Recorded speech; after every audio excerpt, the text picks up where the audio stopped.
माननीय मुख्यमंत्र्यांनी स्वतः लक्ष घातलं. काल सर्व अधिकाऱ्यांशी ते बोलतायत. आमचं सर्वांचं सुद्धा राज्यातल्या सगळ्या परिस्थितीवर पूर्णपणे लक्ष आहे आणि कोणतीही अडचण राज्यकारभारातल्या कोणत्याही विषयामध्ये येणार नाही याची खात्री मला आहे. म्हणजे आता जवळजवळ आठवडा होत आला की बाहेर आहेत राज्याच्या आणि आणखी किती दिवस झाले याबद्दल शासनप्रथा आहे, तर त्यांचा कारभार काढून दुसऱ्या मंत्र्यांकडे किंवा दुसऱ्या आमदारांकडे देण्याची त्या बाबतीत माननीय मुख्यमंत्री योग्य निर्णय घेतील आणि आम्ही स्वतः सुद्धा मी काल कमीत कमी 4 ते 5 तास मंत्रालयामध्ये होतो. आमचे सर्व मंत्री महोदय सुद्धा मंत्रालयामध्ये होते. आम्ही सर्वजण योग्य पद्धतीनं काम जे करायचंय रोजचं काम ते सुरळीत पद्धतीनं करतो आहोत. कोणतीही अडचण जनतेकरता येणार नाही.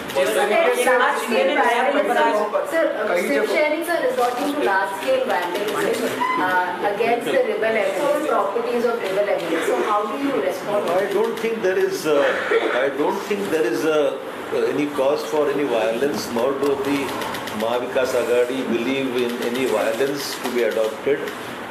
Obviously, there is anger amongst the loyal Shiv Sainiks who have expressed their anger with their local MLAs who have shifted their loyalties other than the party.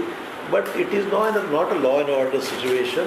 It is quite normal that at the local level, people who have elected their representatives because they belong to the Shiv Sena, their anger is bound to be there. जिस तरीके से तोड़फोड़ अलग अलग जगहों पर visuals आ रहे हैं, police से जारी, क्या कानून व्यवस्था को लेकर के सवाल हुआ है? किस तरीके से कानून व्यवस्था बिल्कुल सक्षम है. कानून पूरा राज्य का नियंत्रण है. कोई राज्य में ऐसी घटना नहीं हुई जिसका लॉ एंड ऑर्डर के नाम से कोई दुरुपयोग करने की बात, ऐसा कोई मामला हुआ नहीं है. हालांकि लोकल लेवल पर जो एमएलएज ने अपनी लॉयल्टी जो है वो शिवसेना को छोड़कर रिबेलियन किया है, उसके बारे में आम आदमी में, जनता में बहुत नाराज़ी है. ये तो मानना ही पड़ेगा. शिवसेना जिस तरह से हम देख रहे हैं, एकनाथ शिंदे अभी साफ हो गया है. एकनाथ शिंदे ने नया प्रोग्राम किया है शिवसेना बालासाहेब. देखिए सवाल ऐसा है कि उन्होंने किसी के नाम से भी कुछ फॉर्म किया होगा, जब तक उसको लीगल उसकी ऑथराइजेशन या उसको रिकग्निशन नहीं मिलता है तब तक इसको तो अनऑथराइज ही कहना पड़ेगा. इसको कोई मतलब नहीं रहता है.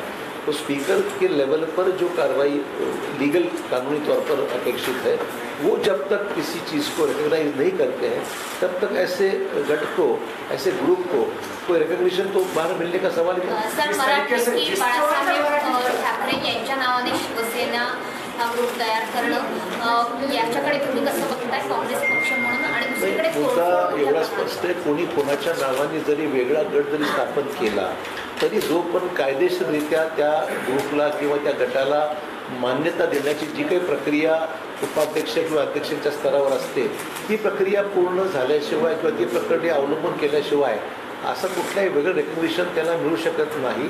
आणि जो पण रेकग्निशन मिळत नाही तो पण अशा ग्रुप फॉर्म करण्याचा अर्थ काही नाही. जो आमदार आहेत त्यांच्याकडूनही काँग्रेस राष्ट्रवादीमुळेच शिवसेनेला अडचण होते आणि त्यामुळेच काँग्रेस राष्ट्रवादीला सोडून आम्ही या बाबतीमध्ये योग्य वेळेस काही गोष्टी बोलू.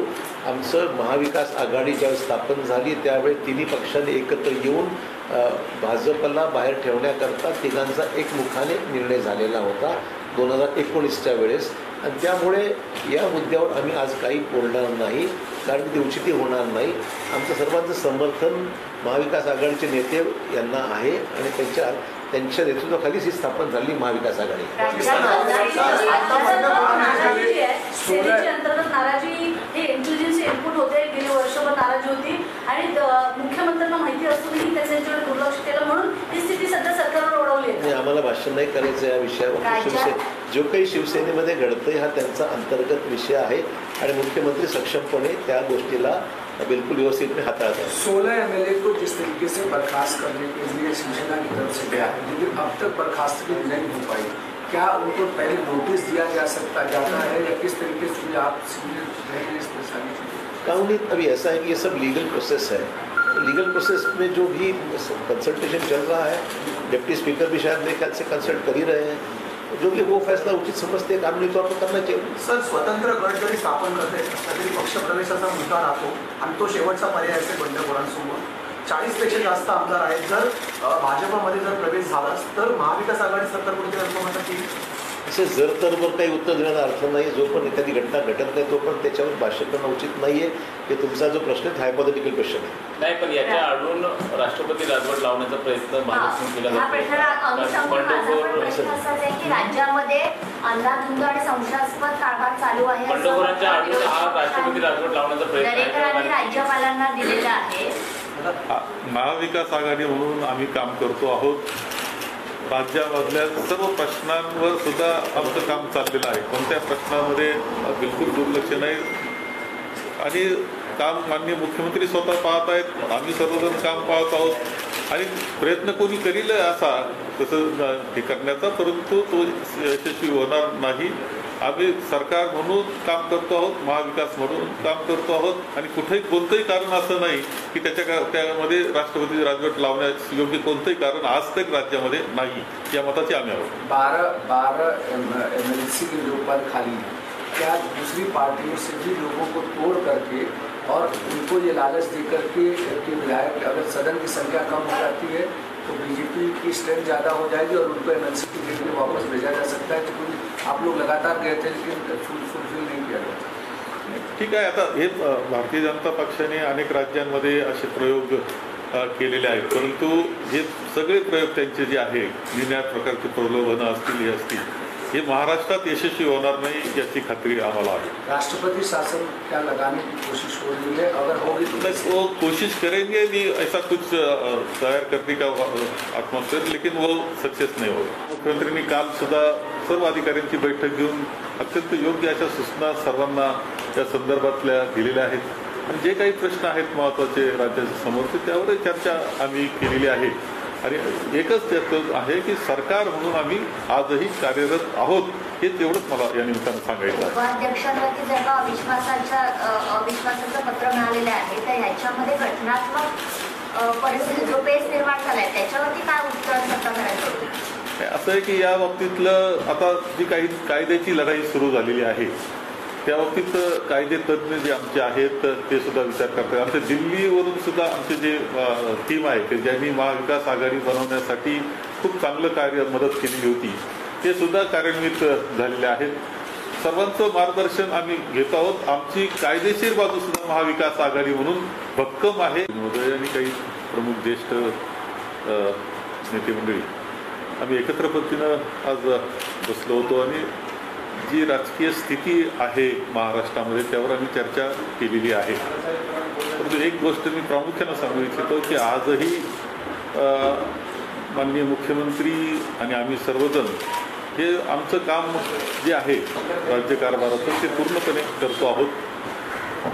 सगळ्या गोष्टीवर आम्ही लक्ष ठेवून आहोत. राज्याचे कारभाराच्या दृष्टीनं ज्या गोष्टी आहेत आवश्यक त्याकडे आमचं पूर्ण लक्ष आहे. अत्यंत महत्त्वाचं हे आहे की मान्सूनचा सुरू झालेला आहे आणि खरीपाच्या पेरण्या ह्या सगळ्या गोष्टीवर सुद्धा लक्ष ठेवून आहोत. माननीय मुख्यमंत्र्यांनी काल सुद्धा सर्व अधिकाऱ्यांची बैठक घेऊन अत्यंत योग्य अशा सूचना सर्वांना त्या संदर्भातल्या दिलेल्या आहेत आणि जे काही प्रश्न आहेत महत्त्वाचे राज्याच्या समोरचे त्यावर चर्चा आम्ही केलेली आहे. आणि एकच त्याचं आहे की सरकार म्हणून आम्ही आजही कार्यरत आहोत.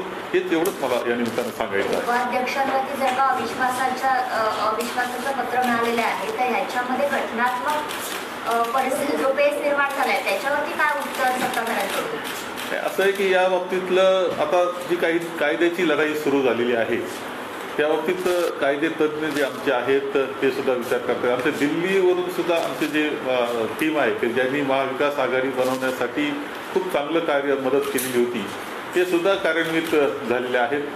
सर्वांचं मार्गदर्शन आम्ही घेत आहोत. आमची कायदेशीर बाजू सुद्धा महाविकास आघाडी म्हणून भक्कम आहे. एवढंच या निमित्तानं मी सांगतोय. त्यांनी कितीही प्रयत्न केला की याच्यामध्ये महाविकास आघाडीमध्ये फूट झाली पाहिजे, सरकार अडचणीत आलं पाहिजे, काहीतरी वेगळी राज्यात परिस्थिती निर्माण झाली असं दाखवण्याचा प्रयत्न ते करतायत, परंतु तो यशस्वी बिलकुल होणार नाही. शेवटी आम्ही सुद्धा कायद्याच्या ह्याच्यामध्ये अत्यंत सल्ले व्यवस्थित पद्धतीने घेतोय. आमची जी काँग्रेसची जी टीम आहे ती पूर्णपणे काम करते आहे आणि आम्ही अत्यंत यशस्वी होऊ आणि पुढं महाविकास आघाडी पूर्णपणे काम करत राहणार आहे पुढे, हे स्पष्टपणे मी सांगतो. हंगामी अध्यक्ष पदाबद्दल काही चर्चा चालू आहे? नाही, काही कारण नाही. आज उपाध्यक्ष हाच अध्यक्ष आहे आणि ते काम करतात.